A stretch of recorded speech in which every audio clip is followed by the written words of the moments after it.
Hello friends, good morning. કેમ છો બધા?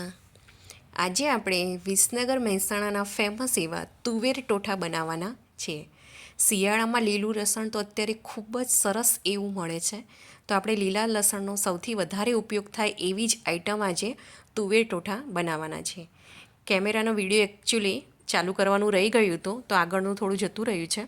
તો સૌથી પહેલાં આપણે 4થી 4.5 લીટર જેટલું તેલ લીધેલું હતું અને એમાં 9 કિલો લીલું લસણ આવી રીતે સરસ ઝીણું ઝીણું કાપીને સાતળવાનું છે.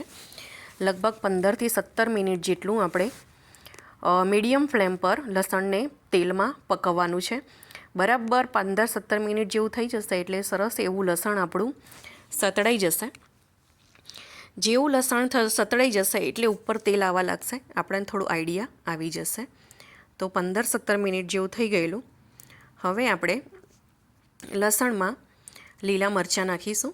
જે લીલા મરચાં આપણે 250 ગ્રામ જેટલા તીખા એકદમ લીધેલા છે અને 750 ગ્રામ જેટલા મરચાં એ મીડિયમ મરચાં છે. એને મિક્સરમાં આપણે સરસ રીતે વાટી કાઢવાના છે. તો હવે આપણે લીલા મરચાં નાખી દઈશું. લીલા મરચાં 1 કિલો લીધેલા છે, 4 કિલો તુવેર છે, 9 કિલો લસણ છે, 5 કિલો જેટલું તેલ છે અને 750 ગ્રામ જેટલું આપણી અદરક છે. તો અત્યારે આપણે બારીક વાટેલું મરચું નાખી દઈશું. મરચાંને આપણે 5થી 7 મિનિટ જેટલું લસણની સાથે સાતળવાનું છે. વધારે તમારે તીખાશ જોઈતી હોય તો તમે બંનેમાં 500-500 ગ્રામ લઈ શકો છો. અત્યારે આ માપ પ્રમાણે મીડિયમ તીખાશ આવશે કે નાના બાળકો મોટા બધા ખાઈ શકે. પણ જો તમારે વધારે તીખાશ જોઈતી હોય તો 500 લવિંગિયા મરચાંની સાથે 500 મીડિયમ મરચાં લઈ લેવાના, તો થોડી તીખાશ વધી જશે. આપણે આ પ્રમાણે સરસ રીતે એને 5થી 7 મિનિટ માટે સાતળવાનું છે. હવે 5-7 મિનિટ થઈ ગયેલી, તો આપણે આદુને 750 ગ્રામ જેટલું લીધેલું છે, સરસ ધોઈને આવું મિક્સચરમાં આપણે વાટી લેવાનું છે. તો આપણે વાટી દીધેલું અને આવી રીતે નાખી દેવાનું છે. આને પણ આપણે 7-8 મિનિટ માટે સરસ રીતે સાતળવાનું છે. એટલું ખાસ ધ્યાન રાખવાનું છે કે અંદર એના પીસ ના રહી જવા જોઈએ આદુના, નહીં તો તમને ખાવામાં મજા નહીં આવે. તો હવે આપણે આદુને પણ સરસ રીતે સાતળી લેવાનું છે. આ બધું જ સતળી જશે એટલે તમે જેટલું પણ તેલ નાખેલું હશે એ બધું જ એની ઉપર આવી જશે.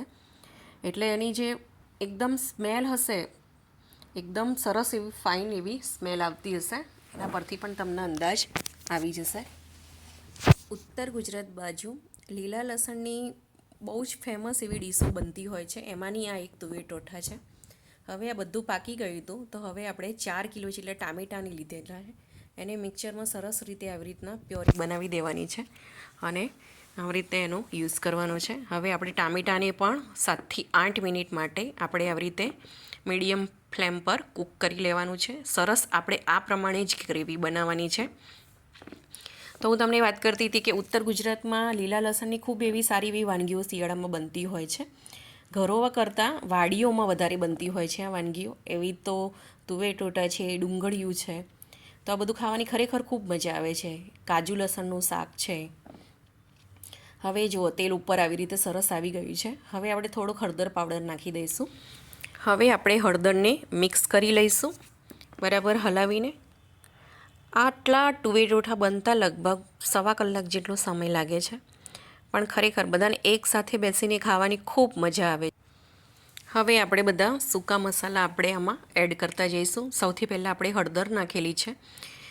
હવે આપણે એમાં થોડુંક એવું ધાણા જીરું નાખીશું, 3થી 4 ચમચી જેટલું, મોટી ચમચી લીધેલી છે અને ગ્રામ પ્રમાણે જોવા જઈએ તો 60-70 ગ્રામ જેટલી થાય.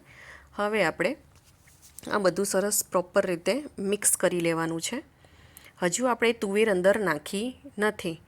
તુવેરોને સવારથી આપણે પલાળી રાખેલી લગભગ 6-7 કલાક માટે ગરમ પાણીમાં, અને પછી મીડિયમ ફ્લેમ પર 4 સીટી વગાડી દીધેલી હતી. હવે આપણે બધું મિક્સ કરી દીધેલું હતું. હવે આપણે કાશ્મીરી મરચું નાખેલું છે, લગભગ 60-70 ગ્રામ જેટલું કાશ્મીરી મરચું નાખેલું છે. કેમ કે આપણે તીખાશની અત્યારે હવે જરૂર નથી, કેમ કે લીલા મરચાં જે નાખેલા હતા એના લીધે પ્રોપર એવી સરસ મસ્ત તીખાશ આવી ગઈ છે. જસ્ટ આપણે થોડોક રેડ કલર માટે લાલ મરચું પાવડર યુઝ કરેલો છે. હવે આને થોડુંક 5-7 મિનિટ માટે થવા દેવાનું છે. સરસ બધું જ તેલ ઉપર આવી જાય અને એને એક સોડમ સરસ આવે ત્યારે આપણે ગોળ થોડો નાખી દઈશું. તેલ છૂટી ગયા પછી જ આપણે ગોળ નાખવાનો છે, નહીં તો અંદર ચિકાસ પકડશે ગોળ. તો ગોળ આપણે 450-500 ગ્રામ જેટલો ગોળ લીધેલો છે ટોટલ. 4 કિલો તુવેરની સામે જે માપ છે એ પ્રમાણે 500 ગ્રામ જેટલો ગોળ લીધેલો છે. જસ્ટ ખાલી ટામેટાના ટેસ્ટને બેલેન્સ કરવા માટે જ આપણે ગોળ યુઝ કરીએ છીએ. ગોળ નાખો ટોટલી ઓપ્શનલ છે. જે લોકોને પસંદ ના કરતા હોય મીઠું ખાવાનું તે સ્કીપ પણ કરી શકે છે, પણ જરા પણ ગળ્યું થતું નથી. જસ્ટ ખાલી થોડો ટામેટાનો ટેસ્ટને બેલેન્સ કરવા માટે આપણે યુઝ કરીએ છીએ. તો આવી રીતે સરસ આપણું તેલ ઉપર આવી જશે, જેટલું પણ આપણે તેલ નાખ્યું છે એ બધું. હવે આપણે ટેસ્ટ અનુસાર મીઠું નાખી દઈશું. મીઠું પોતાના ટેસ્ટ મુજબ ઓછું વધાર કરી શકો છો.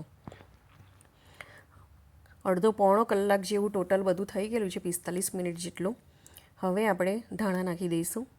અડધા ધાણા આપણે થોડા સર્વ કરવા માટે બાકી રાખીશું. અત્યારે ધાણા નાખવા એટલા માટે છે કે જે ધાણાની ફ્રેશ ફ્રેગ્રન્સ હોય એ આમ તેલમાં બેસી જાય, એટલા માટે આપણે અડધા ધાણા અત્યારે યુઝ કરી લઈએ છીએ. હવે આ બધું આપણે પ્રોપર સરસ રીતે મિક્સ કરી લઈશું અને 4 થી 5 મિનિટ માટે થવા દઈશું, એટલે ધાણાની જે સ્મેલ છે એ આપણા વઘારમાં બધામાં બેસી જાય. 1/4 કલાક જેટલો સમય લાગે છે આપણે આટલા તુવેર ટોઠા બનાવતી વખતે. 1/4 કલાક જેવું થઈ જાય છે. એકદમ ગરમ ગરમ ખાવાની જગ્યાએ જો તમે એને 15-20 મિનિટ જેટલા ડીશ ઢાંકીને રહેવા દેશો અને પછી ખાશો ને તો આનો ટેસ્ટ 100% વધી જાય છે ગરમ ગરમ કરતાં. હવે જો આપણું તેલ એકદમ સરસ રીતે આવી ગયેલું છે, તો હવે આ સમય ઉપર આપણે જે બાફેલી તુવેર છે એને આ સ્ટેજ ઉપર આપણે નાખી દઈશું. હવે આપણો મસાલો બધો જ પાકી ગયો છે, વધારે પકાવવાની જરૂર નથી. તો 4 કિલો તુવેરને આપણે 6-7 કલાક માટે ગરમ પાણીમાં આવી રીતે પલાળીને રાખી દેવાની છે અને પછી મીડિયમ ફ્લેમ પર 4 વિસલ વગાડી દેવાની છે.